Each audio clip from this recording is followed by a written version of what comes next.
Olá pessoas, vamos lá, começando mais um vídeo. Dessa vez não é de estude comigo, é o artigo comentado que eu faço sempre, né? Estou fazendo estude comigo que vocês estão vendo aí porque eu estou estudando esse conteúdo agora, mas eu estou sempre comentando um artigo do site, né? Fui eu que escrevi esse artigo e é assim, eu abro o artigo, leio, vou fazendo comentários, né? E no final, sempre no fim, eu falo das referências que eu usei, né? Os livros utilizados. E hoje nós vamos falar do funcionamento e detalhes da suspensão eixo de torção. Escolhi esse artigo porque é um artigo que tem muitas visualizações por mês e que é um sistema de suspensão corriqueiro em automóveis de alto volume de produção, certo? Então vamos lá. Vamos começar. Depois do eixo rígido, percebeu-se que, embora muito robusto, havia uma grande penalização no conforto do veículo. Além disso, o sistema era rígido demais a ponto de prejudicar também o comportamento dinâmico. Outros sistemas de suspensão apareceram. As eficientes suspensões independentes cumpriam o que prometiam, mas em aplicações de baixo custo ainda não eram adequadas. Com o surgimento de carros como o Citroën 7A e anos depois o Mini Cooper, um novo layout de powertrain surgiu, o motor dianteiro e tração dianteira. Esse layout buscava reduzir ao máximo o espaço ocupado pelo powertrain e acabou por concentrar este na dianteira. Como resultado, a suspensão traseira não teria mais que sustentar um pesado diferencial, e como buscavam otimização do espaço, principalmente o espaço interno, a suspensão ideal deveria ser aquela que proporcionasse um nível de conforto e dinâmica adequados ao tipo de projeto, mas que também compartilhasse espaço no assoalho do veículo sem prejudicar o espaço interno, que é o que a gente chama de packaging, né? Que é quando o sistema tem que compartilhar espaço com outros componentes e outros sistemas, né? Em meio a essas necessidades, surgia o eixo de torção, um mecanismo composto de uma barra transversal conectada através de soldas aos braços de suspensão. Mas diferente do eixo rígido, essa barra transversal possui um determinado nível de elasticidade, permitindo que a mesma pudesse torcer. Dessa forma, era possível conferir um certo grau de independência entre as rodas. Bom, o eixo rígido, né, que foi a primeira suspensão utilizada, ela é derivada das carruagens, né, e acabou migrando para o automóvel. E passou um bom tempo sendo utilizada, né, porque era barato e fácil de fazer, mas penalizava muito o comportamento dinâmico do carro. E com os anos foram surgindo outros tipos de suspensão, até que se chegou o ponto que eu acho chave. Alguns na história do automóvel existem alguns marcos, né? Você tem o momento que se estabeleceu o sistema de freio a disco com o sistema de freio a tambo na traseira, né? Com hidrovácuo, né? Para auxiliar o pedal do motorista, né? E cilindro mestre hidráulico e tudo, cilindro de roda em cada roda, né? Você tem esses marcos na história do automóvel. Você tem um dos grandes marcos que foi o powertrain dianteiro, né? Ou seja, um motor e câmbio num conjunto compacto, né? Mandando tração para as rodas dianteiras. E isso fez com que a carroceria fosse melhor aproveitada, né? Então, o impacto, né, nos sistemas de suspensão foi enorme. E aí apareceu a necessidade de você ter um sistema mais barato.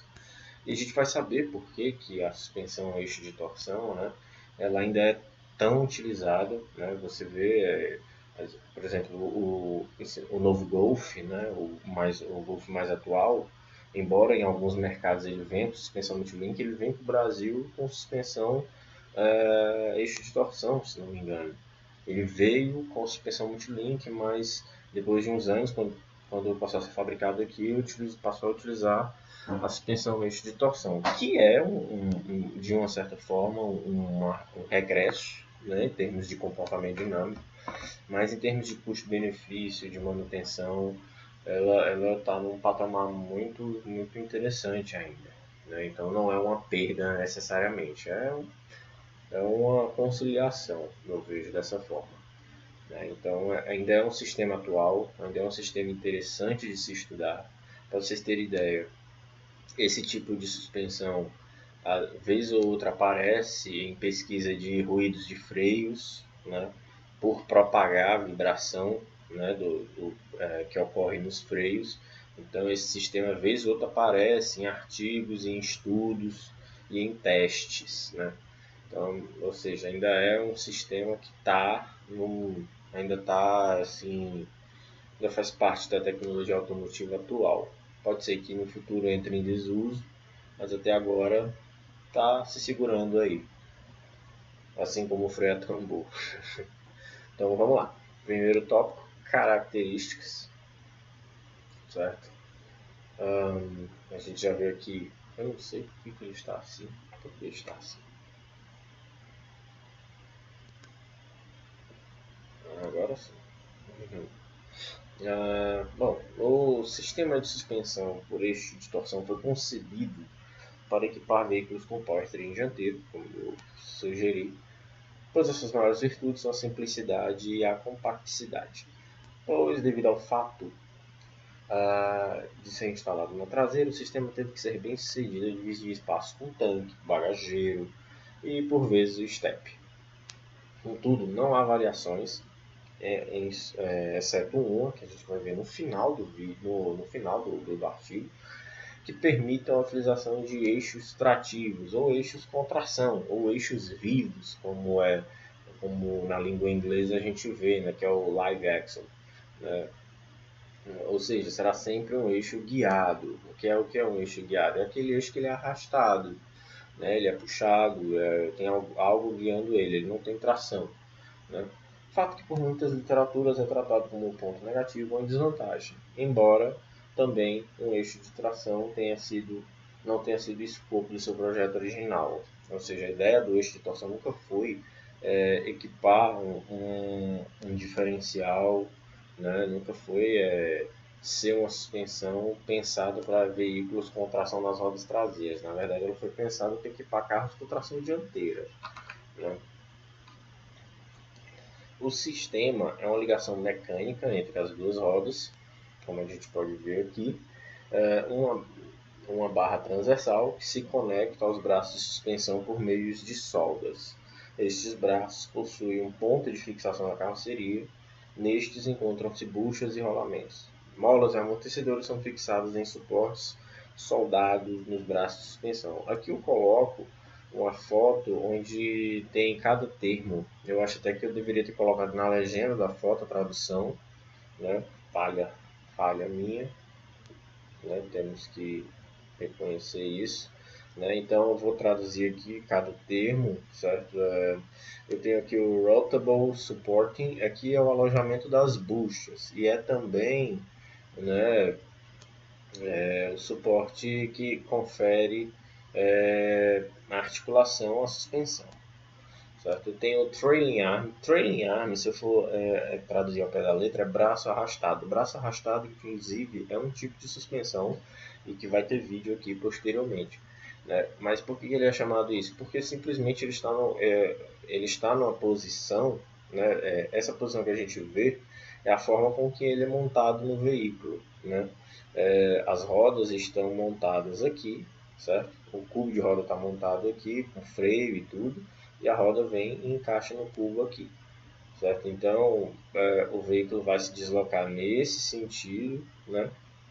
E aí é chamado de arrastado porque está arrastando as rodas, está arrastando o braço, certo? Então aqui é como se fossem os braços da suspensão, certo? Torsion beam é o eixo de torção propriamente dito, certo? Ele está escondido dentro dessa chapa de aço aqui.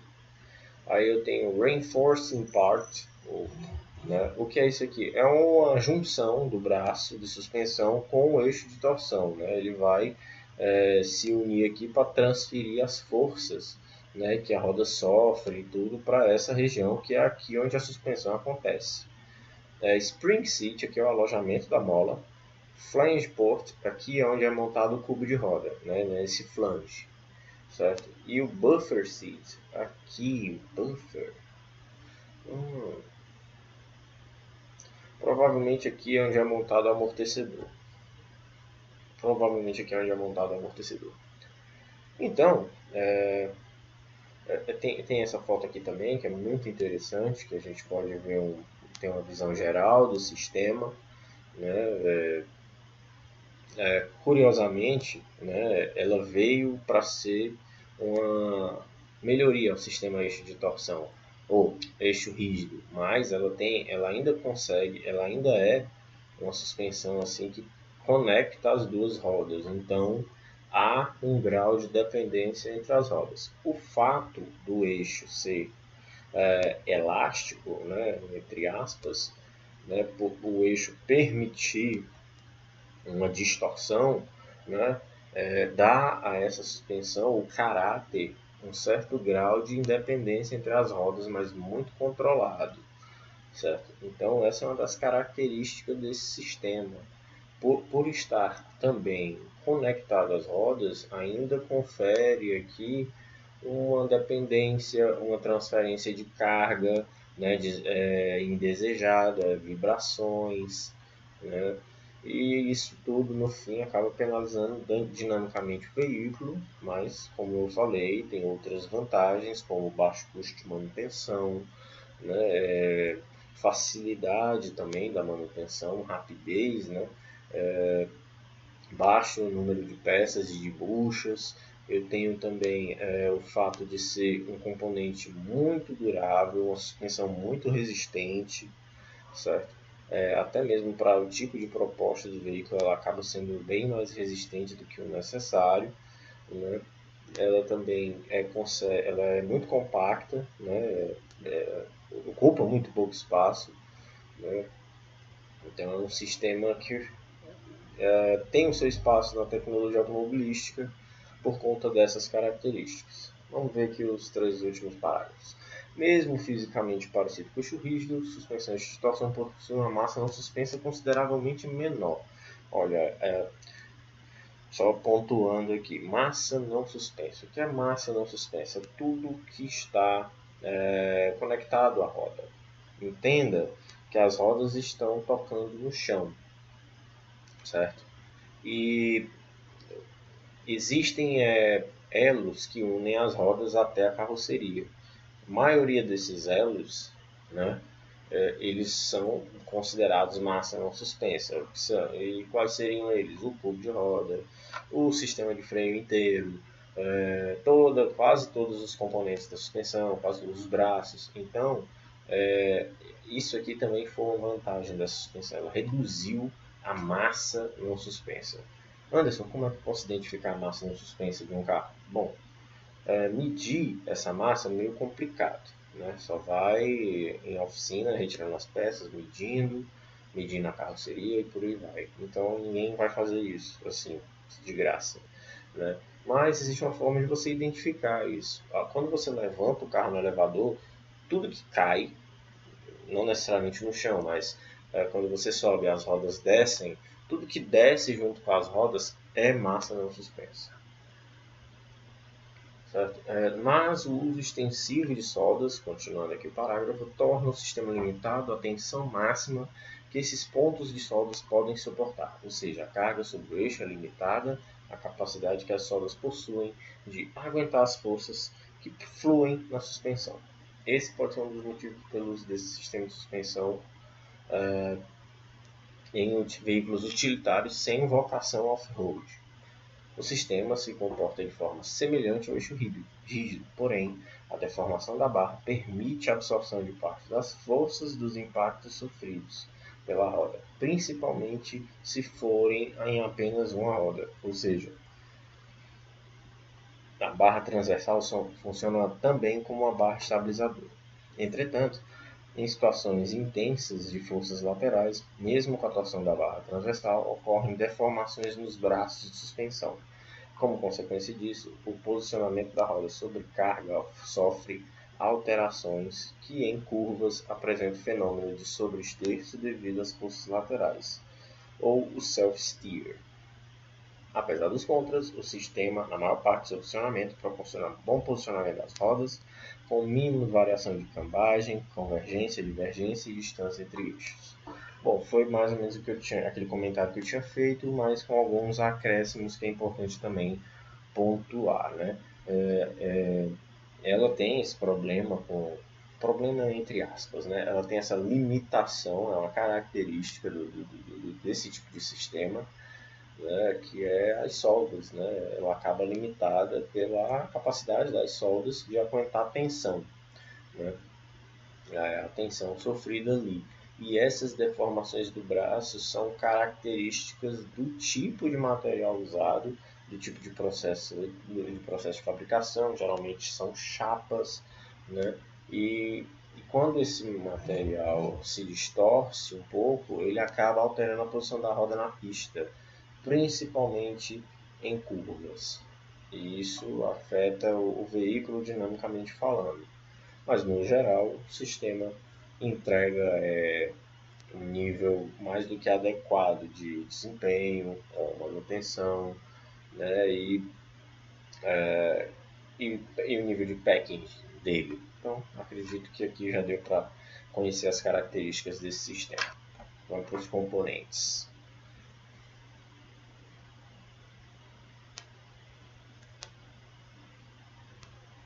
Olha como é um tipo de sistema simples, né?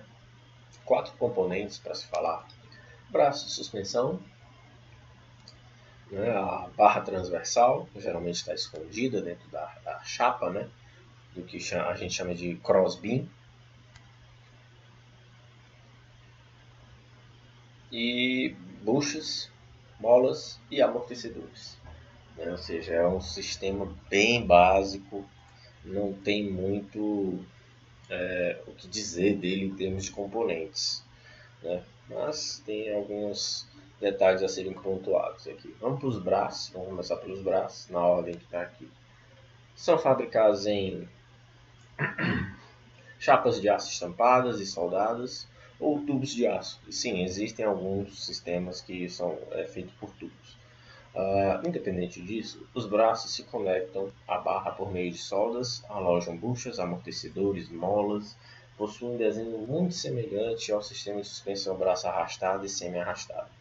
Nos braços são soldados os cubos de roda para fixação desta ao sistema de suspensão.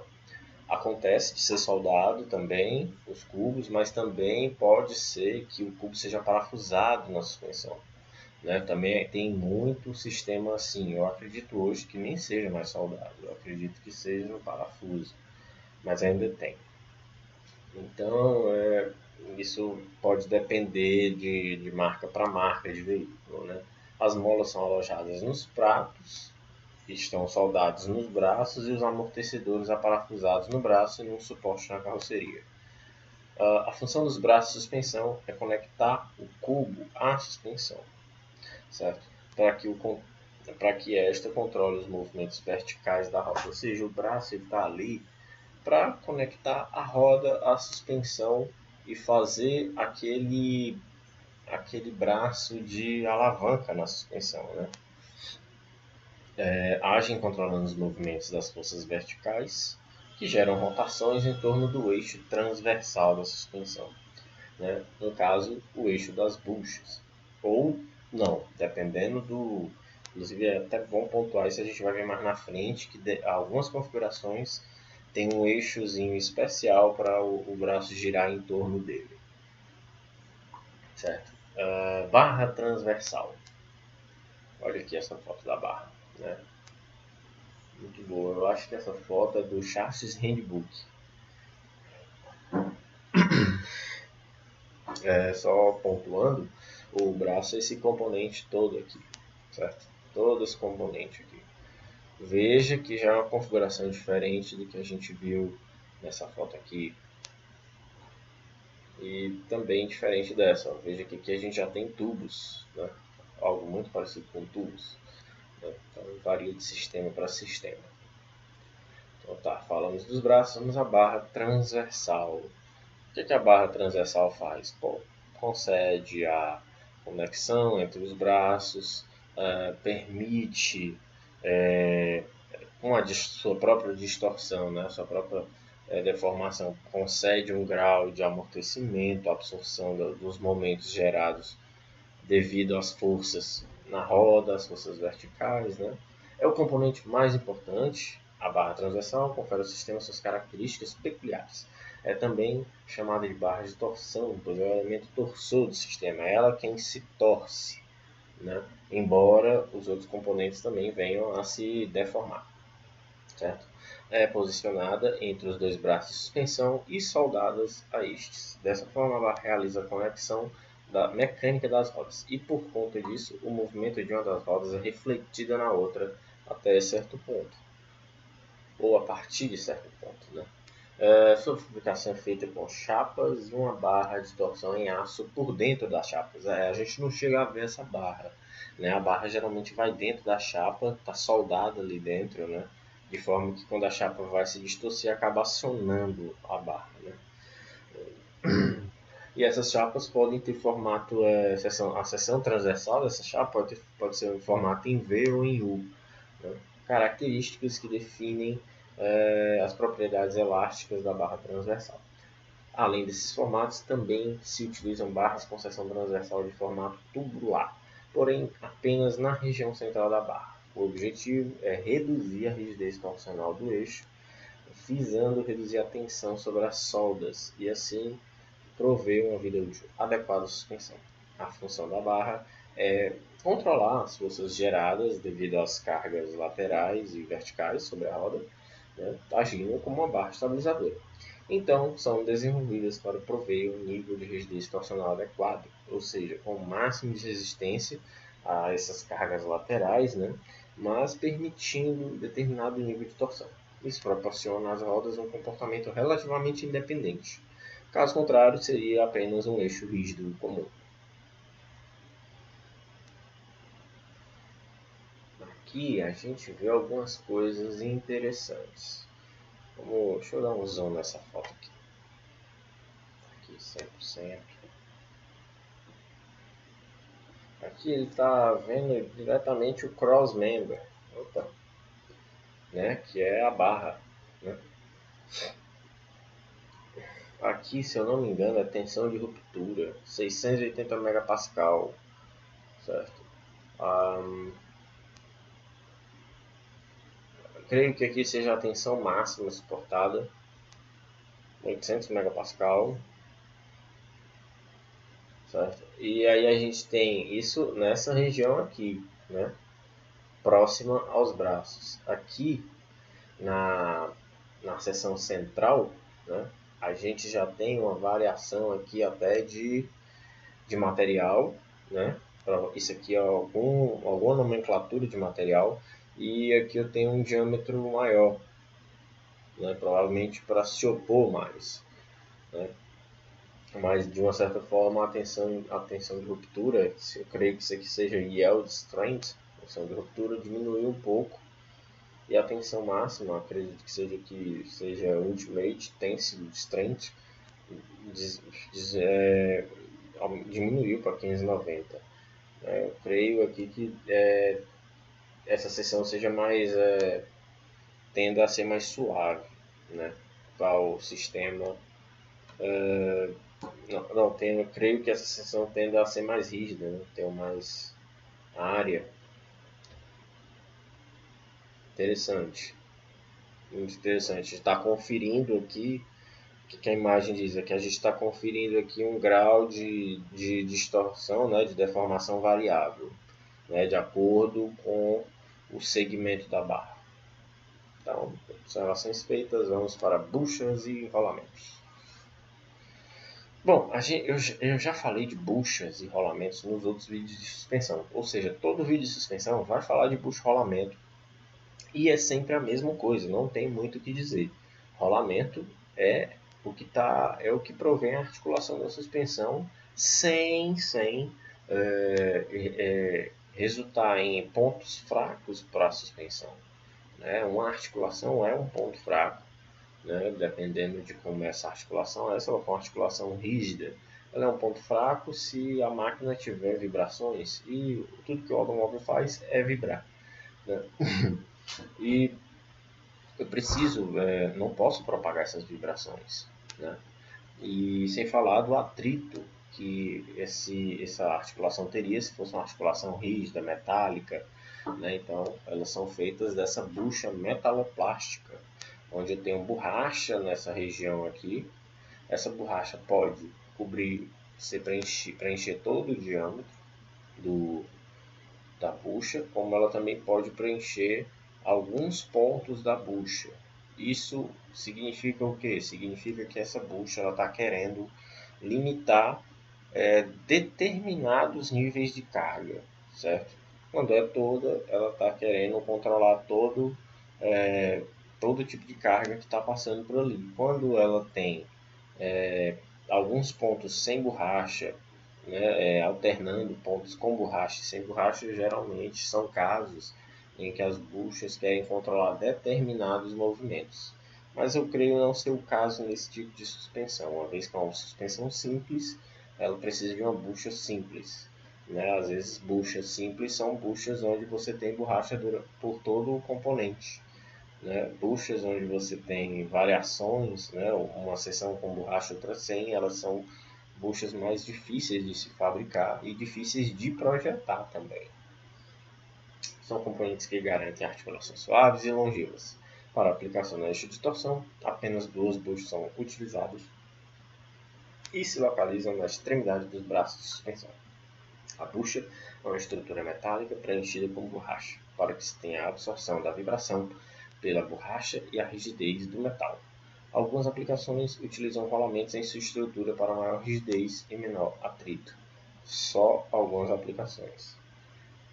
Automobilística, assim, de civil, né? Linha leve, linha média e utilitários. Creio não ser muito fã de rolamentos.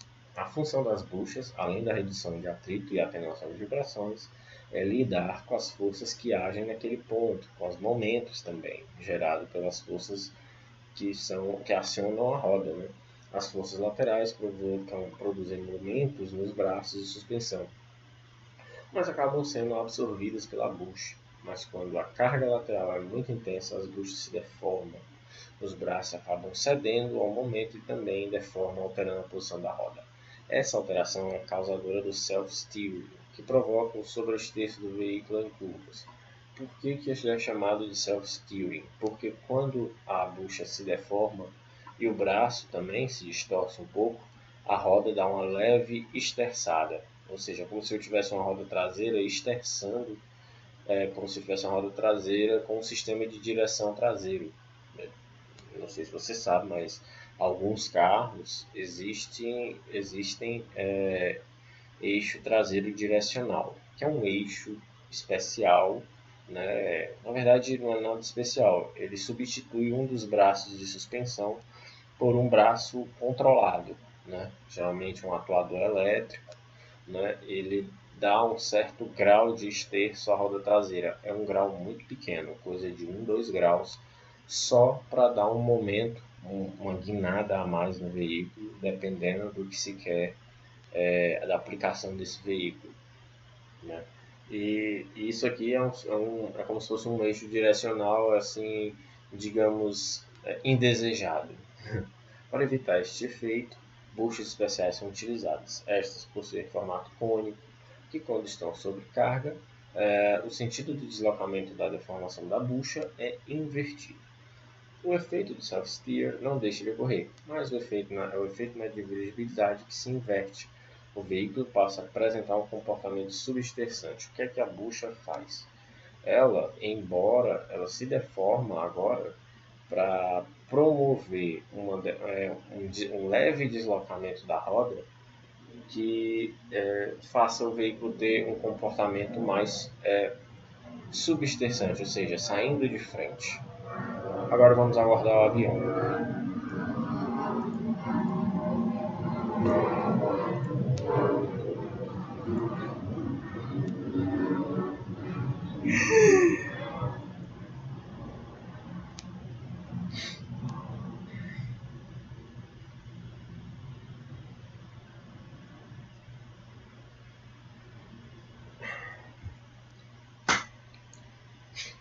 Bom, e esse não é o único modo de eu alterar o comportamento do veículo, né? Eu também posso alterar a posição da bucha, tirando ela do eixo, daquele eixo transversal e colocando ela levemente inclinada, cerca de 25 graus. E aí o que eu já estou mexendo?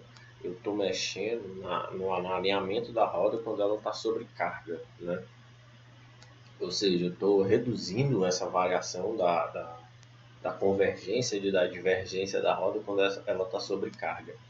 É importante entender que esse parâmetro para rodas traseiras ele tem uma, uma influência no comportamento do carro, porque imagine um carro contornando uma curva. Agora imagine você vendo o carro de cima e imagine que as rodas traseiras estão alterando a posição delas dentro da curva em termos de convergência. Como a roda do lado externo à curva é a que mais sofre carga, então proporcionalmente essa roda ela vai ter uma variação maior de alinhamento, de convergência ou divergência, porque é ali onde estão mais fluxos de força. Então imagine o carro contornando uma curva, você está vendo aqui os pneus traseiros, aí esse braço e a bucha meio que se deformam e a roda admite uma certa convergência. Né? Ou seja, isso vai alterar o comportamento do veículo, porque a roda traseira vai esterçar também, mesmo que num grau pequeno. Ela não precisa esterçar num grau muito grande para provocar uma variação de comportamento no veículo muito grande, não. Precisa só de 1 grau, 2 graus, muito pouco mesmo. É quase imperceptível. Certo? Então, vamos supor que a roda acaba fazendo uma divergência. Então, eu vou ter um carro que vai ser um pouco mais sobreesterçante. Né? E se eu tiver uma convergência, ele vai ser mais subesterçante. Então, a gente planeja o posicionamento das buchas e sua deformação para corrigir certos problemas dinâmicos. E vamos esperar o avião de novo.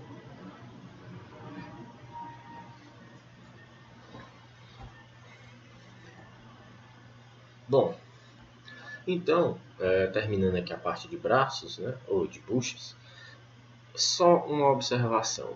O que eu falei aqui, vocês prestaram atenção que na suspensão eu não preciso necessariamente de uma suspensão complexa, eu preciso de uma suspensão bem planejada.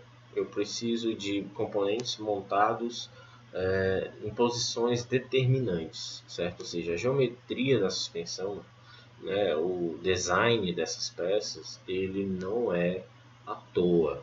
Né? A bucha não está naquela posição porque foi ali que coube. Ela está naquela posição porque ela foi pensada para estar ali.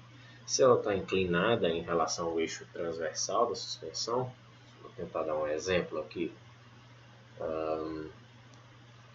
Ó, ela está inclinada, a bucha está aqui, esse é o alojamento. Ela está inclinada em relação ao eixo transversal, certo? Isso não é coincidência, isso é planejado, certo?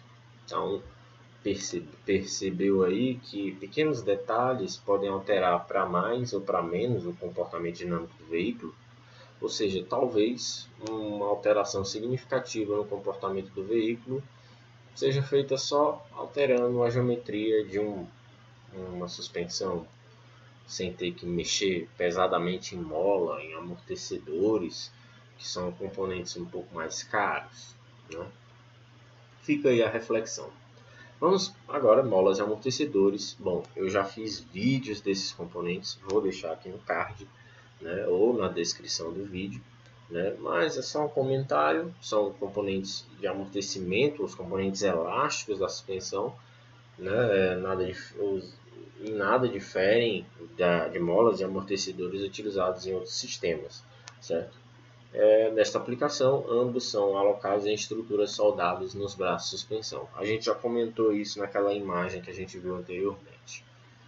Vamos aos tipos de suspensão eixo de torção. Existem 3 variações básicas, certo? A torsional link, a coupling link e a standard twist beam. Aí eu mostro alguns exemplos, tirei do livro Chassis Handbook, recomendo completamente esse livro, ele é fantástico. Né?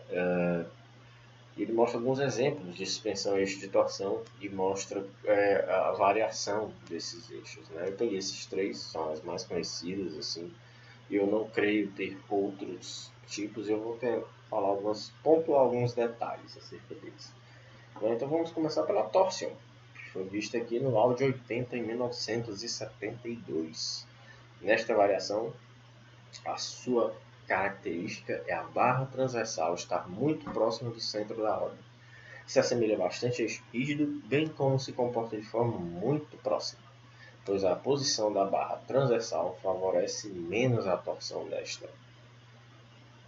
Os braços de suspensão acabam sendo um pouco mais longos, o que gera momentos mais intensos sobre as buchas, prejudicando a vida útil destas, bem como o conforto ao rodar, motivo pelo qual é dito que esta variação está mais próxima de um eixo rígido.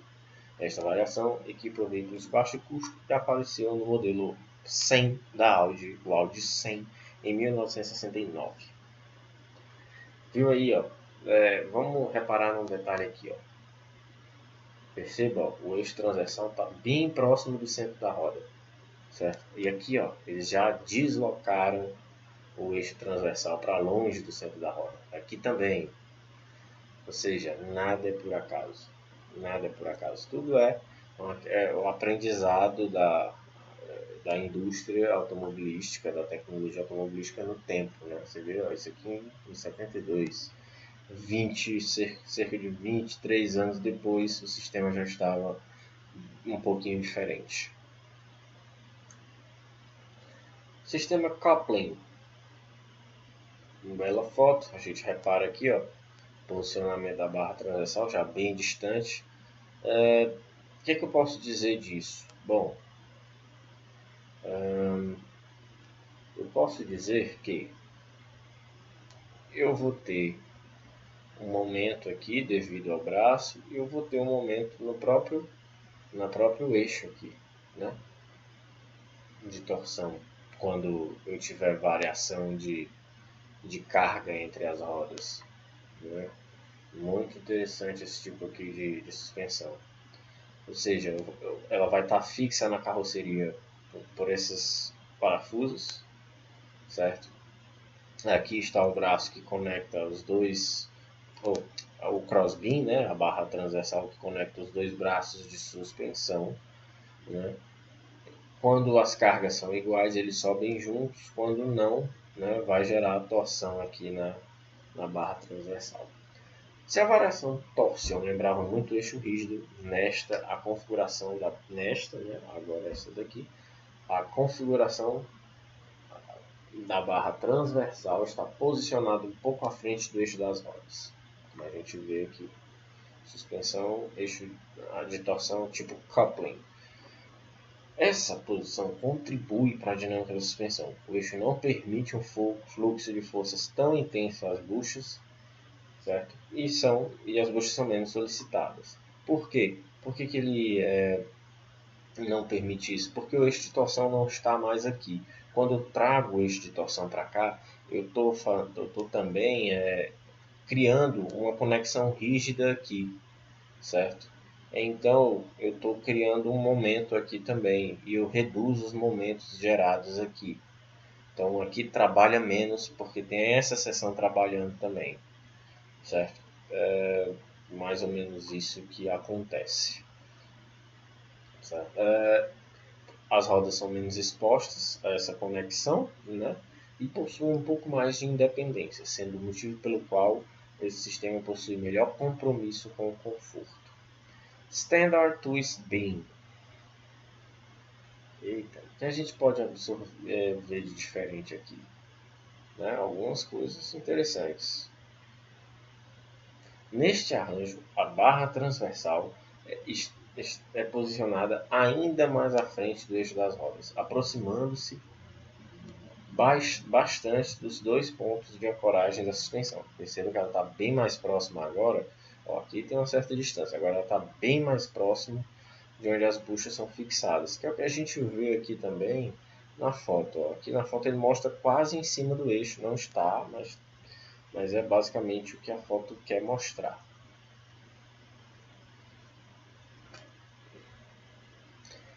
Essa maior distância do eixo das rodas aproxima o comportamento da suspensão em questão a um braço arrastado pelos seguintes motivos. Proporciona menor rigidez torsional e, consequentemente, maior articulação das rodas, ou seja, é um sistema de suspensão semi-independente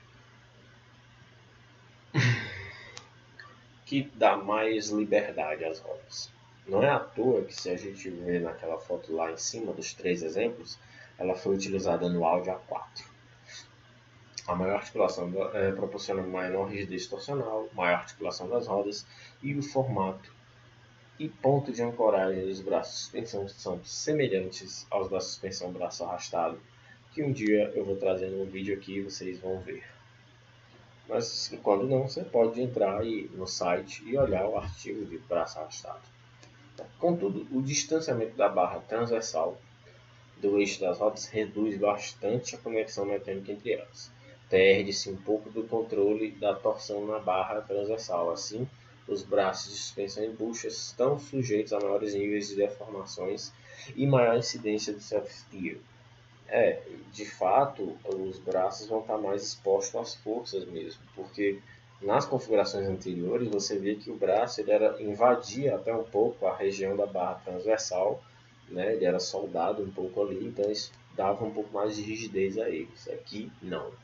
Motivo pelo qual nesta aplicação se utiliza de buchas especiais anti-toe ou anti-inclinação do eixo, ou uma inclinação dos seus eixos, né? Como se a gente pode observar aqui, ó, as buchas estão inclinadas, né? Eu até comentei isso nos tópicos anteriores, né? Anti-toe, ou seja, é uma bucha que quer prevenir a divergência das rodas, né? Mesmo assim, essa variação proporciona bom equilíbrio entre comportamento dinâmico e conforto. Então vamos lá, esse GIFzinho ele é maravilhoso. Vamos para o tópico de funcionamento. Ele é maravilhoso porque a gente vê a suspensão funcionando. Então veja aí enquanto eu bebo água.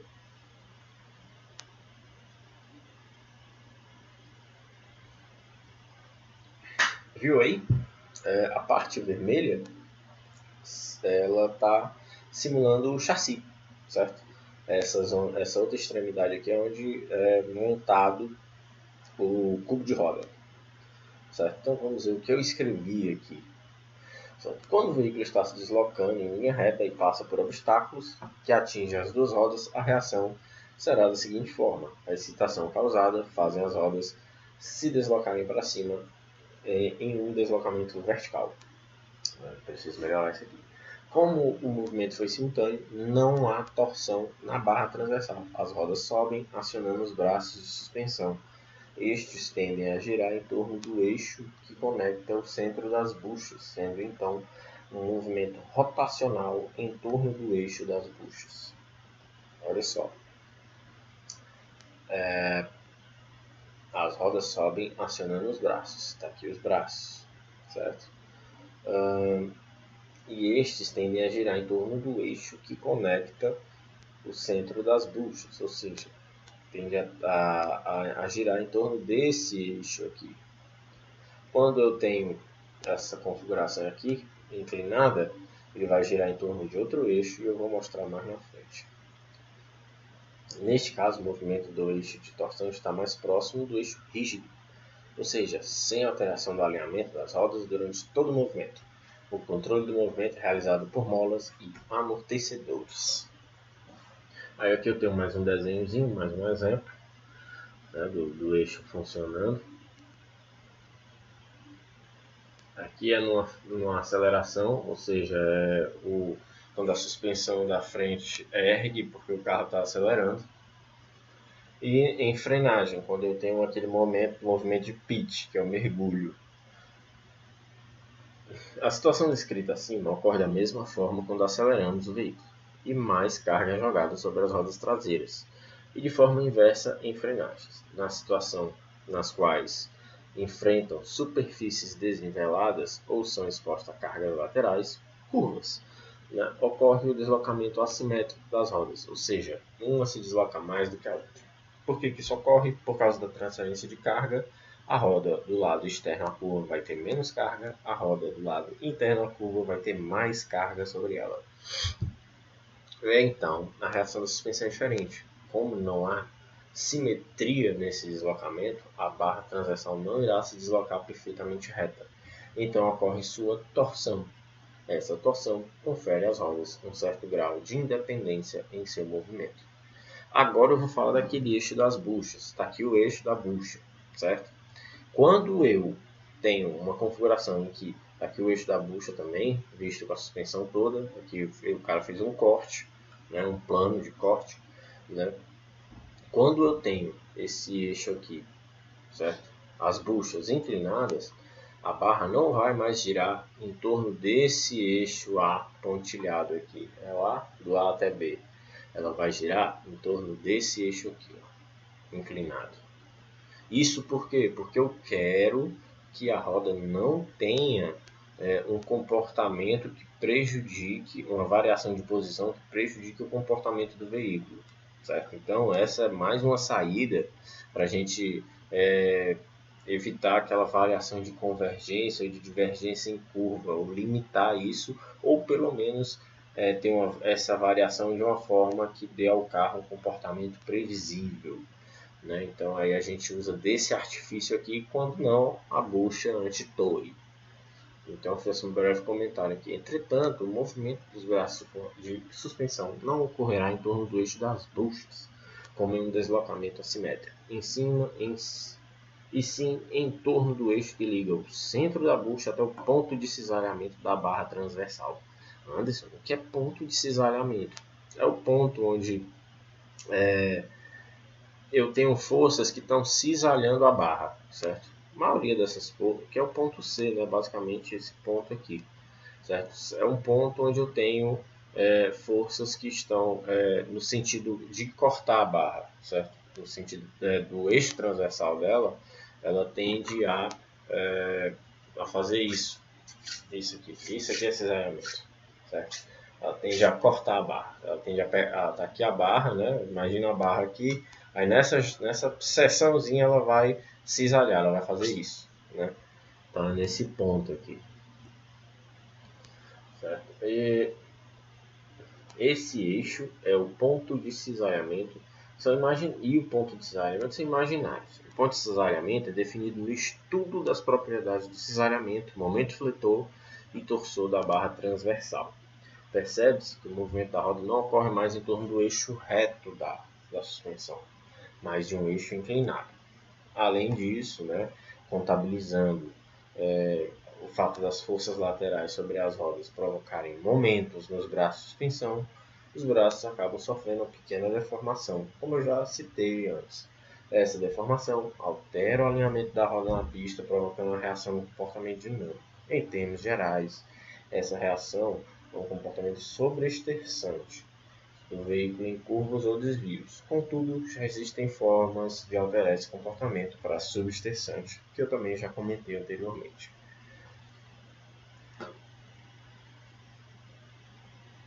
Aí agora eu vou falar de um eixo de torção, vou falar brevemente, de um tipo de eixo de torção chamado eixo de torção dinâmico. Ele se parece muito com a suspensão de Dion. Por que ele se parece? Porque nessa suspensão, qual era o objetivo da suspensão de Dion? Reduzir a massa não suspensa, certo? Porque eu tinha um diferencial pesado ali, e a De Dion era usada em carros de alta performance na época, tipo anos 60, 70, e queria se reduzir aquilo ali para ter mais desempenho. Olha o que é que fizeram? Desmantelaram a suspensão, certo? Colocaram um diferencial fixado no chassi e a suspensão se ligava ao diferencial, né? Então aqui eu tenho uma situação muito parecida. Perceba, eu tenho aqui o meu conjunto mola-amortecedor, o braço de Watt, isso aqui é o conhecido quadrângulo de Watt, né, que é um mecanismo, certo, para controle da suspensão. Eu tenho aqui, deixa eu ver, esse O subframe, que é onde a suspensão está montada, o braço de suspensão, trailing link, né? O braço lateral, né? Que é basicamente o braço de suspensão todo, né? Toda a parte dele aqui. Outro braço lateral aqui, certo? Perceba que eu tenho uma certa, como é que eu posso dizer, decomposição de braços aqui. Vocês perceberam? Eu tenho aqui o crossmember, né? O eixo de torção propriamente dito, e veja que eu tenho mais braços. Por que esses braços estão aqui?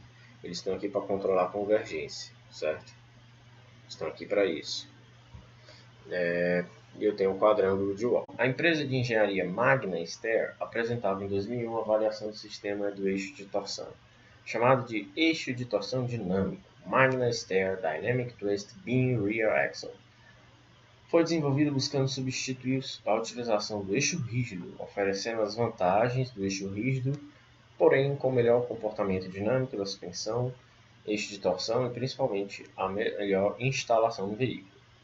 Na verdade, a substituição do eixo rígido buscava conceder à configuração eixo de torção a opção de ser um eixo de tração, que é uma das poucas desvantagens do eixo de torção. Né? O sistema proposto era muito semelhante ao eixo rígido de Dion, porém a barra transversal que conecta ambas as rodas não era 100% rígida, o que é meio impossível, mas a rigidez era bem menor, como no eixo de Dion, no sistema de Dion, mas permitia que esta pudesse torcer, né, absorvendo parte das forças que excitam as rodas, e assim concedendo determinado nível de independência entre as rodas. As mangas de eixo das rodas, né, as mangas de eixo, nesta aplicação fazem parte dos braços de suspensão, que por sua vez são ainda mais parecidos com os mesmos na configuração braço arrastado. Para controle das cargas laterais, um quadrângulo de Watt era utilizado com o objetivo de reduzir a oscilação da carroceria em relação à torção da barra transversal. Por eu não ver esse sistema muito utilizado, eu acho que ele não vingou. Manutenção. Bom, é complicado. Eixo de torção não tem muita manutenção. Eu já vi eixo de torção dar problema? Já vi. Mas foi tipo problema assim, a solda do cubo de roda colapsou e a roda caiu. Ou seja, não tem problema aí. É garantia e entrega o veículo de volta. Né? E foi no carro zero. Né? Agora, os problemas de manutenção desse sistema são problemas corriqueiros de manutenção. Buchas e amortecedores. Certo? Então, devido à sua simplicidade, a manutenção também é simples. A ausência dos excessos de articulações, devido a apenas 2 pontos de ancoragem, dispensa a utilização de mais componentes elásticos, que de certa forma são os pontos fracos de qualquer suspensão. Então existem apenas 2 buchas, que pedem atenção nas revisões, uma vez apresentando rachaduras e ressecamentos, devem ser trocadas. A conexão mecânica entre as duas rodas aproxima esse sistema de um eixo rígido, pois as suspensões de situação também não há necessidade de alinhamento, não tem alinhamento em roda traseira de carro básico. Certo? Parâmetros como cambagem, convergência e divergência são fixos. Ou seja, você vê aí que é um sistema realmente muito simples. Bom, fim do artigo. Praticamente estamos chegando no fim do vídeo. Né? Apresentar minhas referências: o Corolla Automotive Power Engineering Powertrain Chassis System Vehicle Body. Muito bom, recomendo. Se eu não me engano, é um livro da SAE também. Né? O Genta também foi para falar de chassi. Né? Lembrando, quando eu digo chassi, eu já estou incluindo suspensão, freio, direção, tudo que tiver conectado ao chassi. Né? E que tiver, como é que eu posso dizer, relação com o controle do veículo. Então, isso aí o Genta vai te dar não só um bom texto, mas ele também vai te dar boas imagens. Uma dessas imagens aqui é do Genta, se eu não me engano. Né, tá? Acho que faltou colocar o menos na fonte das imagens. Opa, chegou aí o Laureano aí. Como é que tá? E o Hessing e o Ersoy do Chassis Handbook. Né? Ele não só fala de chassi, né? Ele já fala disso, que ele é muito bom também, mas ele também fala de dinâmica veicular, certo? ele fala de componentes e ele fala de mecatrônica, ou seja, de controles eletrônicos, como controle de tração, ABS, e isso torna esse livro um livro bem de vanguarda, né? E mesmo ele sendo de 2011, já tem uma década já, né? Então, assim, se você quer melhorar seus conhecimentos acerca de suspensão, se você ler esses três aí, se você comer esses livros aí, você está bem na fita. E é isso, eu acho que não há mais nada que pontuar aqui. Falamos tudo, né? Manutenção, tipos, componentes, as características, né? Uma breve introdução. A suspensão eixo de torção é isso, não tem muito o que dizer dela. Ela tem alguns detalhes, certo? Então vamos recapitular. O que é suspensão eixo de torção? Uma suspensão semi-rígida, né? Ou seja, eu tenho componentes que com um grau de elasticidade muito maior do que no eixo rígido, mas esses componentes eles são montados em posições estratégicas para conceder às rodas um certo grau de independência, né?